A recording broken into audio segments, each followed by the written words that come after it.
喂，各位粉絲、各位朋友，歡迎大家嚟到凌晨空間之天師師傅。宇溫大哥，係。喂，今集咧嗱，我就嚟到呢個道壇啦。係。喂，呢度出邊門口擺到成條走廊都係喎，同埋呢度前面又係喎，嗰啲衣包定咩啊？衣包嚟嘅，因為清明法會啊。因為今年嘅清明法會咧，就其實都係橫跨咗呢一個復活節啊嘛。咁所以嚟講就我哋就一啲善信咧，就喺4月9號今日先舉行咯。因為佢哋有啲嚟講去外遊啊嘛，咁外遊完翻嚟有啲都會上嚟進香啊，即係將下香啊嗰啲咁樣，同埋真係咧今日真係好少，連朝頭早差唔多開經嘅時候嚟講，仲有個善信打電話嚟。喂，而家越嚟越多啊！你冇阿天師傅，你冇留意越嚟越多咧？譬如我哋啲粉絲都係啦，越嚟越多咧，啲粉絲咧就揾即係我哋咧就去做呢啲燒衣包啊，代燒衣包啦。點解越嚟越多咧？我有啲唔明嘅點解？其中一個原因嚟講嗱，因為香港啊綠色殯葬啦推行緊最近，同時間新嘅骨灰龕咧，即係呢個和合石嗰度咧，就佢哋已經嚟講咧就係話一個環保嘅概念啦，就最好嘅淨係鮮花供奉。你講我攞個衣包出嚟，咁啊得㗎啦，咁啊所以嚟講咧就話變咗好多人嚟講咧。咁佢哋去拜祭先人嘅時候嚟講咧，就只係買一啲輕便啲嘅祭品咁樣。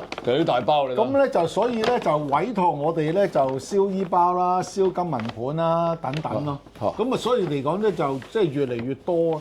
咁啊另外嚟講就係移居海外嘅朋友啦。咁佢哋亦都未必話真係會飛翻嚟拜山咁樣係嘛？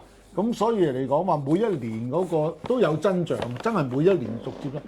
即係如果你清明法會之後嚟講咧，跟住嚟講就係中元節，你都知㗎啦。中元節法會就鬼節咯。我哋呢度即係越嚟越唔夠地方用啦。你舊年都睇到㗎啦，即係已經話嗰啲連位已經鋪晒啲牆咁樣，係咯，啲衣包等到滿晒，擺晒喺度，而且俾人投訴啦。中元法會即係我哋嘅叫做鬼節。鬼節咧就7月14，中元節就係7月15。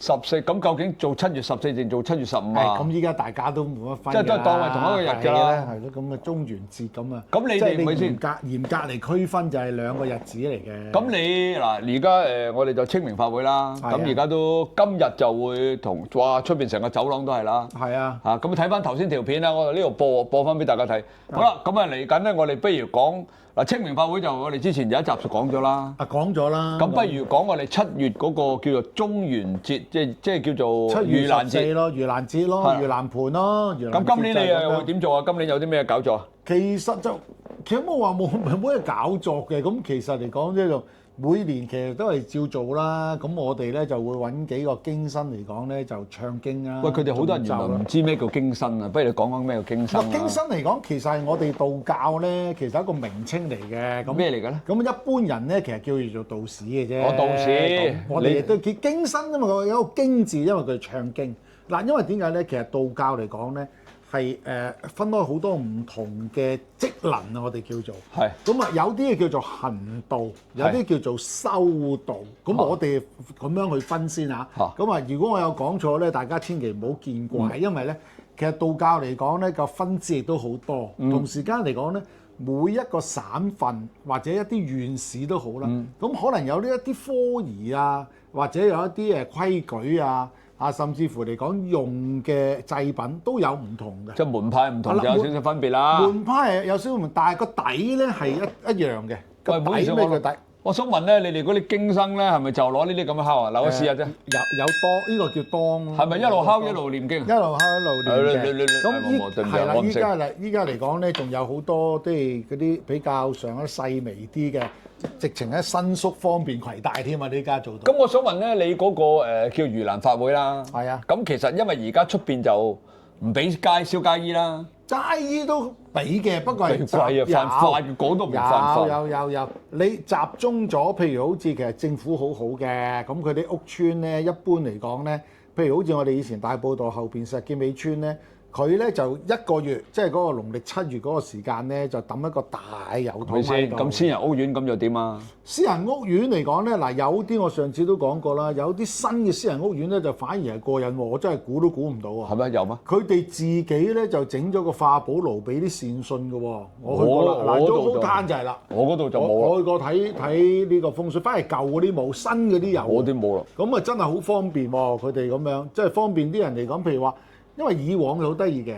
以往嚟講咧，凡親我哋一做節咧，即係我哋中國人或者香港人都好啦，即係我哋細個嗰陣時咧，都會拜神嘅喎，唔知點解。哇！初一15都拜啊，咩淨係拜啊？好得意嘅喎，咁另外嚟講有啲誕期啦，咁我哋呢邊做誕期嘅嘢就比較少啲，有其他道堂咧，即係譬如好似我哋嚟講六壬先師啦，即係祖師爺咁啊誕期咧。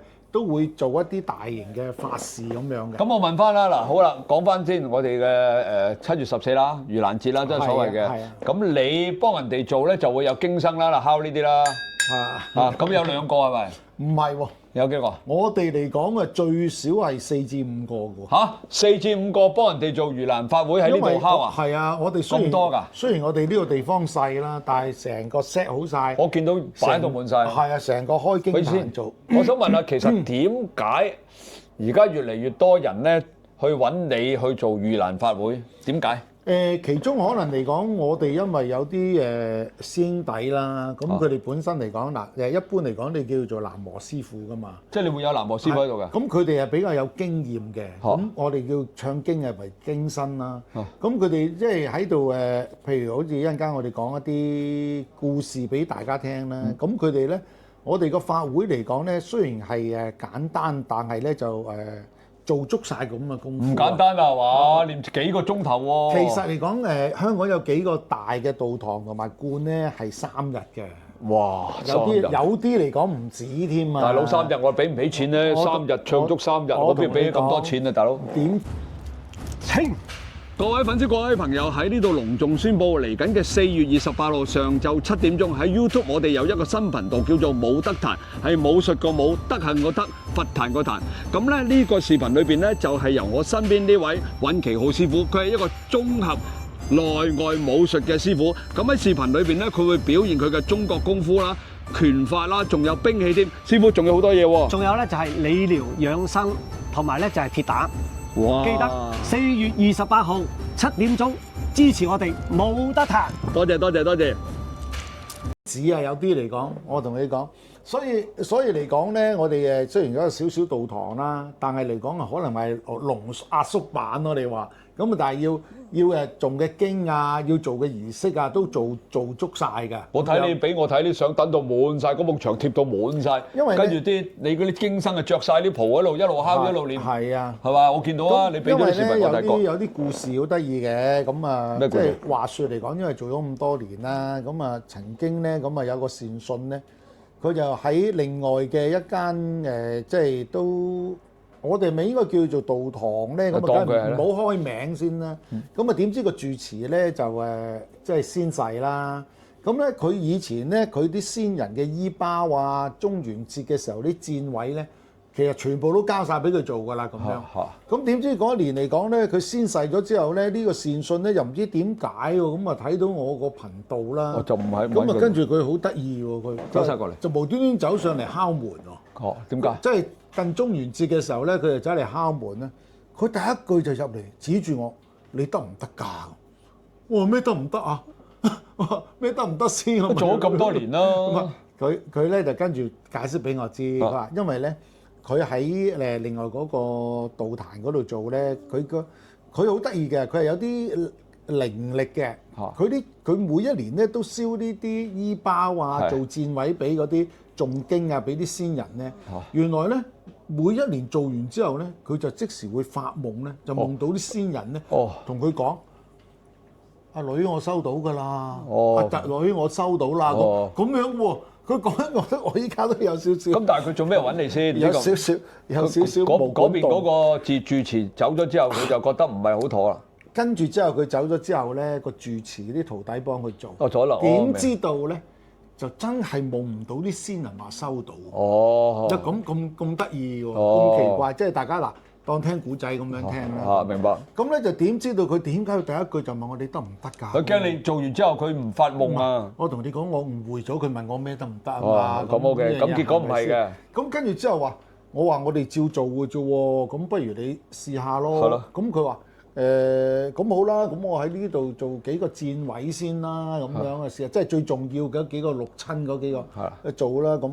咁我跟住嚟講，我話不如我哋嘅儀式同埋點樣做法咧，我哋歡迎㗎，我哋全部公開同埋轉播。咁我話你上嚟啊，接啲金銀啦，幫啲善信啦，做下義工。佢話好喎，佢又肯過嚟。咁係喎，咁我哋做法會嗰日咧，佢係真係走上嚟喎，咁有幾個善信幫手啦。咁就好有心坐喺度接啦。咁跟住咧？接完之後嚟講咧，咁我叫佢同我哋一齊咧，就送啲衣包去化啦。咁樣咁，佢係真係好落力，成個過程。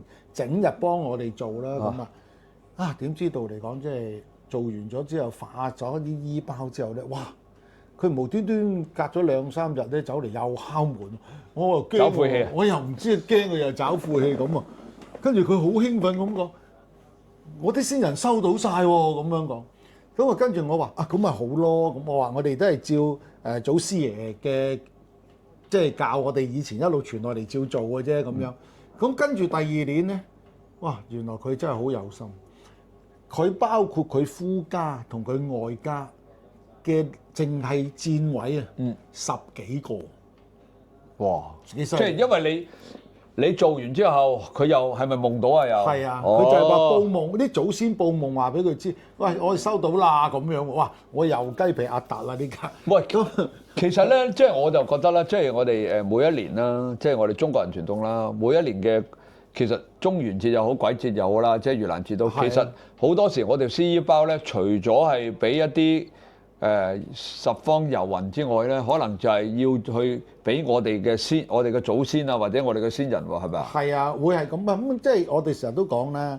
有人問話，我啲祖先都已經走咗幾廿年啦，上3、4代咁樣啦，我點解仲要燒個祖先衣包？點解要燒？其實我哋話在世人嚟講咧，其實係對一個祖先啊一種敬畏。冇錯。有時唔好話諗佢係收唔收到，你係喺在世嘅時候，你做咗嘢俾佢嗱。尤其是我成日都要好注重一樣嘢嘅，就係話咧，你哋記住咧，如果你哋屋企有啲老人家，譬如話爸爸媽媽、阿爺阿嫲咧，佢哋在世嘅時候，你真係要好孝順佢哋。佢哋走咗嘅時候，你個感受完全不一樣。係嘛？當然啦，有啲人嚟講，可能同阿爸爸媽媽比較疏遠，係啦，疏遠啲，唔係好啱。嗰啲係緣分比較薄，我講。但係有啲嚟講咧，就係話佢哋本身個緣分係好深嘅咁。咁譬如好似我咁啊，我同我舅父同我外婆咧，即係嗰個感情好好啊。由細咧有佢喺佢屋企住喎。我每年清明節前後咧，我都會夢到佢嘅喎。哇！而家又嚟啦！我琴晚先同我家姐喺度傾偈啦，我話我又夢到佢哋啦，又夢到佢哋喺個八仙桌嗰度食飯飲酒。唔知點解嘅喎，唔明嘅喎。可能佢暗示俾你聽啊。係啊，到時到後嚟講咧，就凡親清明啦、中元節啦、重陽啦，都會夢到有幾個至親嘅親人。同埋即係以前細個嘅時候同佢哋好 close 嘅，好奇怪嘅喎。嗱，除咗我之外嚟講咧，我媽媽都係嘅喎。即係我媽媽嚟講咧，就經常都夢到我外婆啦咁樣，同埋啲好多嗰啲以前嗰啲即係走咗嗰啲上幾輩嗰啲，上1、2輩嗰啲咁樣嘅喎。真係我覺得嚟講就好奇怪咯。唔知大家有冇啲咁嘅經驗？如果有咁嘅經驗啊，留言俾我哋。我都有嘅，不過咧就唔係即係冇特定時間嘅，即係我諗成世人裏邊，你話一次半次夢到咧，肯定係有。不過我就絕少夢到我自己嘅爺阿嫲嗰啲未試過，反而夢到我以前個舅父，因為我哋係衰仔嘅，佢嗰陣時出殯咧，我就真係嗰陣時唔去唔到啊。我又講一個小故事啦。我哋有一位善信就相當之有心嘅。咁咧前嗰幾年嘅時候咧，佢就經過即係一個地方啦，咁啊點知道見到個小妹妹就衝過馬路，俾架車撞咗。哎呀！咁跟住一個小妹妹就不幸逝世嘅。咁佢每年喺呢一度咧，都為呢個小妹妹咧化寶。但係佢唔識佢嘅。佢唔識佢嘅。佢咁啱俾佢見到。俾佢見到。咁佢咧就即係每次都係寫翻嗰個地址啊、時間發生嗰啲，非常之有心。同時間一樣嘢就係咁，就係佢成日喺即係喺中元節嘅時間都好啦，都夢到呢一個情景啊！都夢到，同埋呢個小妹妹咁樣，佢仲夢到佢啊！係啊，咁佢好即係好有心啊，所以佢年年咧佢都要做。其實嚟講，我同佢解釋一句嘢，其實你同佢嚟講係冇關係嘅喎。第一，點解亦都冇血緣，但係嚟講咧就可能佢嗰個宿世緣大家有。哦，咁所以咧，佢每一年嚟講都一定付一個衣包俾佢嘅。哦，佢咁樣，即係除咗除咗即係話你講佢哋呢啲人有緣分之外，啱啱琴日啦，我哋又做寵物嘅超度啦，係咪先？咁啊有好多善信嚟講，你知道依家對寵物咧就愛護有加，好似啲仔仔女女咁樣噶嘛，真係好鬼傷心。我見到佢哋琴日嗰個嚟講係專程嘅咧，就喺外國翻嚟添啦咁樣。咁我哋嚟講咧就幫佢做咗少少功夫啦。咁啊另外嚟講就教佢點樣去安置啲靈灰啊嗰啲咁樣，咁啊令到佢嚟講比較放心安心。因為嗰個寵物嚟講都陪伴咗佢10幾年啊嘛，咁樣嚇。其實你呢個中元節或者呢個盂蘭節啦，其實我諗而家嚟緊啦，除咗今年我諗應該又多啲人之外咧，可能會有啲人揾你去幫佢嗰啲寵物去做一啲，係咪其實如果走咗個寵物都可以喺7月節裏邊做嘅咧？其實都可以嘅，我哋都話以前我哋曾經喺大埔道嗰陣時咧，就做過一個比較大型少少嘅一個寵物專貨寵物嘅。哦，咁咧有幾樣嘢咧就出現咗都幾奇怪嘅。講嚟聽下，講嚟聽下。咁啊，第一嚟講咧就有個主人咧，佢係養咗隻狗狗，咁養咗好耐㗎啦，咁佢過咗身。咁啊，我哋幫佢做完超度之後咧，點知佢發夢夢到嗰隻狗狗喎。嗰隻狗狗嚟講係好似個人形咁，佢講翻出嚟。即係佢化咗個人形。好似類似人形咁話俾佢知咧，就多謝佢同埋多謝我哋啦。因為佢話咧，佢要轉世輪迴去人道啊。哦，即係下一世做人啊。咁啊，我真係講，我就聽起上嚟，我聽到呢啲嘢，有啲誇張啊！我自己都即係有少少雞毛黑，但係你見到即係又會咁奇怪啊！你幫佢燒完衣包，乜寵物衣包又點燒啊，大佬？唔同人㗎喎。其實寵物衣包依家嚟講咧，做紙紮嗰啲咧，就已經有啲寵物嘅製品。哦，即係唔同頭先我俾大家睇呢啲，即係呢啲衣包。唔同，即係唔同呢啲嘅衣包。佢裏邊係啲動物所用嘅。呢啲人嘅。係啦，呢啲人嘅咁樣咯。哦，咁樣都有啊！咁我真係而家先知道。另外嚟講咧，就係有一個咧就養咗隻雀仔嘅，點知我哋嗰次讀中元節嘅時候咧，我哋就替佢化寶啦，即係超度咗啦。咁啊點知咧就影咗張相嘅時候化寶咧，影咗一隻雀仔咁嘅形狀，哇！即係喺個化寶盤嗰度飛出嚟。哇！真係頂。有啊，仲喺度啊，仲喺度啊，嗰個真係好奇怪啊！係有時候就幾奇怪嘅呢啲嘢，即係解釋唔到喎。解釋唔到，真係解釋唔到。呢個中元節啦，或者呢個叫我哋盂蘭節咧，而家都越嚟越式微啦。咁啊，即係我哋啲頻道都希望咧，慢慢將我哋中國人嘅節日咧，即係帶翻出嚟咯。跟住其實真係有好多關於中元節，即係呢啲咁嘅盂蘭節嘅故事咧，哇！每一年咧都喺個前後度發生嘅喎。其實咧，我自己咁樣講咧，魯迅所講啊嘛，佢話中國嘅文化個底就係喺道教啊嘛。咁但係嚟講咧，就因為咧以往可能好多啲傳媒啦、電影啊、電視咧，經常係拍一啲道士啊，幫人哋又驅鬼啊、驅病啊，好誇張啊！電影嗰度誇張，對住個女人啊，做呢樣做嗰樣，令到人哋咧就產生好多誤會。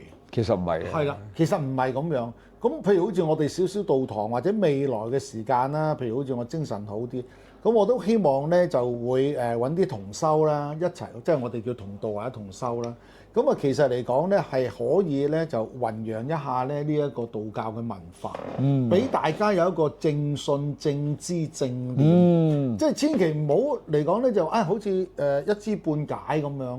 因為點解咧？嗱，我哋經常都話啦，好多民間道堂啊，即係呢一個香港好多民間道堂，其實咧係涉及到唔同一啲好細嘅派系又有，咁佢哋咧一路承傳咗佢哋嘅嘢，咁啊大家有啲嘢嚟講咧就未必即係一致嘅，但係個目的一樣嘅，即係做嘢。所以咧，我哋經常話人哋嗰啲人走嚟話，雖然我嗰次喺嗰個道堂做都唔同嘅，同你咁樣講，周圍都唔同嘅。係啦，好多都唔同。咁我成日都同佢講話，因為咧有時都你可以只係講即係各施各法，你用隻鑊鏟可以炒菜，你用隻殼都可以炒到菜。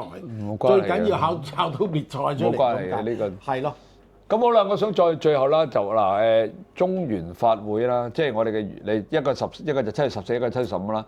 其實而家都一齊做㗎啦，冇分㗎啦，唔使由7月14又做，7月15就做啊，係嘛？就係有分嘅。咁你個中元節咧，你都係一個節日咁講。咁你7月14咧就叫做真係鬼節。不過嚟講喺嗰個月份嚟講咧，就係做好多法事去就係超度啊。咁我哋應該做7月14，做7月15先。大佬，我哋冇理由7月14做一次，7月15又做一次㗎。喺嗰個月份做都得㗎。你佛教、道教亦都有㗎嘛，係咪先？總之就係當係一次啦，唔好分咁多啦。大家嚟講咧，可以上網睇一睇啦。喺佛教嚟講就係目連救母啊嘛，就係呢個故事。中元節咯，係咯。咁啊，鬼節就還鬼節喎，大佬。係啦，冇錯啦。做一次啦，我建議真係個心啦，邊度做咗咁多錢真係。大家見到啲戲棚，見到一個大力士喺度，咁咧就係7月14㗎啦。咁就已經睇到。咁好啦，喂，你而家我諗我哋不如咁啦，我哋呼籲下啦，又好乜都好啦。咁如果有粉絲想做嘅咧，我哋登記咗先得唔得啊？我驚你今次多得滯，你冇。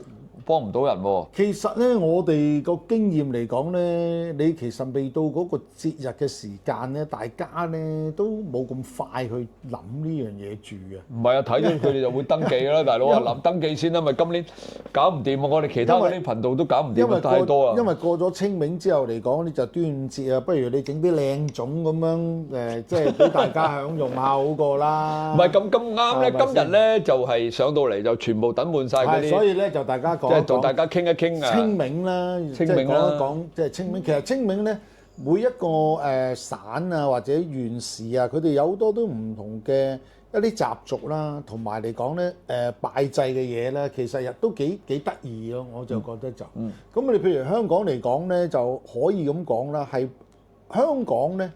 咁多年以嚟咧，係中國嘅節日咧，保留傳統嘅嘢咧。我曾經見過有一個中國嘅研究呢個民族學啊個學家，佢曾經講過一句嘢。佢話香港嚟講咧，係保留中國嘅文化係最完整嘅其中一個地方。係咩？我真係唔知喎。呢個係民族學家研究民族學嘅呢個教授嚟講，係佢即係佢講㗎，因為佢係研究好多地方咧，研究唔同嘅一個習俗啦咁樣。佢話香港係即係叫做保存得最完善咯。同埋嚟講，你香港真係好特別嘅呢個地方，大家不妨咧尋求下。依家啲後生咧可能唔知道香港個根底喺邊度，淨係呢一個大坑舞火龍已經係咯，全中國邊度有啊？好正，係咪先？我睇得片多，我唔敢去，太多人啦。咁咪咯。你即係冇3日喎，嗱呢啲咁嘅傳統呢啲習俗嚟講，已經係列入咗呢個非文化遺產嗰度，係咪先？非物質文化遺產。好啦，差唔多呢集講咗咁多，我哋呢集咧就差唔多啦，都係嗰句啦。喂，我最後一個問題，唔好意思，最後一個問題就係清明節啦。嗱，而家我哋其實已經過幾日啦。啱過咗幾日啦。咁而家去拜咧，會唔會啲先人收唔到㗎？都唔會嘅。唔會話。咁因為其實咧。你清明節好似今次哇，未試過，好少有5日假期咁啊！佢哋嗰啲咁嘅孝子賢孫咧，去玩完先翻嚟拜啊嘛。咁都得㗎。係啊，都得。即係唔會話咩過咗清明節拜又收唔到呢啲衰嘢嘅。冇講份心。咁好啊，講份心。因為我都未拜，我都諗住呢2日去拜啊。好啦，咁啊，差唔多啦。呢集我哋記住啊，我哋係凌晨空間之天師師傅，大家記住點讚、收藏、轉發、撳個鐘仔，記住撳個訂閱啊，唔該啊。好啦，呢集到呢度啦，拜拜。拜拜。